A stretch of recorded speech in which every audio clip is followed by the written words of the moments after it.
Hey admins, how we doing out there? Today's video won't be too long, but the information is very important and a little time sensitive. So again, it's important that we read these emails and we watch these videos so we kind of know what's going on. Uh, as you should already know, you should have gotten an email from Moose International saying Smarter Mail is going to be an upgrade, and that starts on the 17th. According to the email going out, you'll still use the same username and password. I'm not for sure how the link goes to getting to Smarter Mail when they made a comment about being able to get old emails. One thing it did say is old emails will not transfer over to the new email system. It's still going to be Smarter Mail, so I don't want to confuse people by saying system. But the important thing is if you have any important emails, go ahead and save them, print them up. Again, we shouldn't be keeping a bunch of emails in Smarter Mail anyways because we knew we were filling up the space and it would the memory space would get full and emails bounce back. So I've always said it: if you have an important email, print it up and save it. Don't use the files on the side to save it and put it away because it's just going to take up space and then you're not going to have enough space in Smarter Mail. Hopefully with the upgrade, there'll be a little more memory. Maybe it'll work a little bit faster. Smarter Mail hasn't had an update in years. I mean, I know at least 7 or 8, so maybe this will be a good thing. So we'll find out next Monday whether the same username and password still works if the link connects through there. So we'll see. But again, between now and next Monday, if you have important emails, anything you want to save, go ahead and print them up now. Get that out of the way. The other thing that we really need to cover is it is January and we will be starting election times. That process starts next month, so we need to start gearing up now. In this email, I have attached the election handbook again. Moose International will probably send that out. Again, if you can't find that, it can be found on the international website under forms and documents under Chief Compliance Officer, I believe, and then down there it says election handbook. It has all the details that you need to run a proper election, and we need to make sure now, more than ever, that we're running elections and doing it correctly. All it takes is someone complaining and saying the dates weren't posted, they didn't do something right, and we'll have to start all over again, and you'll be doing elections come the middle of summertime, and we just don't want that happening. We want the process to happen right. So please take the time to read the election handbook. As norm, you should be actually having the elections on your meeting night. That's never changed. That's the rule. It cannot be on a separate night from your meeting night. Some lodges do the Australian ballot. Real quick, the Australian ballot is where you have several hours to come in the lodge and cast your vote. That was been a big problem the last couple of years. In order to do that, you have to have the officers vote on that and propose it to a general membership meeting, and they must approve it. The membership must approve you using an Australian ballot. If your elections have been messed up in the last couple of years and or we've had to pull out officers in your lodge, you cannot use the Australian ballot. So if in the last 2 or 3 years, if you've had a problem with your elections and or it was done improperly, had to be redone, or officers had to be removed from your lodge, do not use the Australian ballot. You should be having that election happening at your general membership meeting. If you haven't had any problems and you want to have an Australian ballot, you must have the general membership vote on that, and they must be notified so they know the times they're coming in. Again, that should be happening. If you're going to do a few hours, it still has to be on the same time as the general membership meeting. Just going into that meeting and then wrapping up, at that time of the meeting. The process is very important, especially the timeline. Again, this is in the form I'm sending you, but I'm going to read off just so we know because things will be starting very soon. So in February, the 4th meeting of the month, or I'm sorry, the 2nd meeting of the month, but towards the end of the month, you will be having the report of the nominating committee, time and place of those meetings.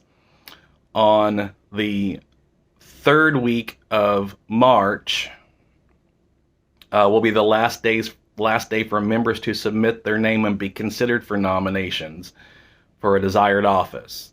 So again, they need to put their name in to a board member, to the nomination committee, whoever they want to get it to, and it should be in writing that they want to run for an office. Um, Again, we end up getting that situation where the lodge didn't take any nominations on paper. They have no proof, and someone said, I didn't get my name put in, or I told someone I was going to, and when it came election time, my name wasn't on the ballot. Well, then we have to do it all over again. Now, if you guys have retained the nomination slips, and Bob Smith said he was running for president, and Joe Blow was running for president also, and then the third person said, well, I put my name in and I never had it. Well, then we can ask, did you submit a nomination notice? That is also in the form. Also, if they want to have out for the lodge to have people fill that out, that's very important that we're getting that part done also. Then the first week of April, which should be your first meeting in April, is the last day for those eligible to submit petitions to the administrator.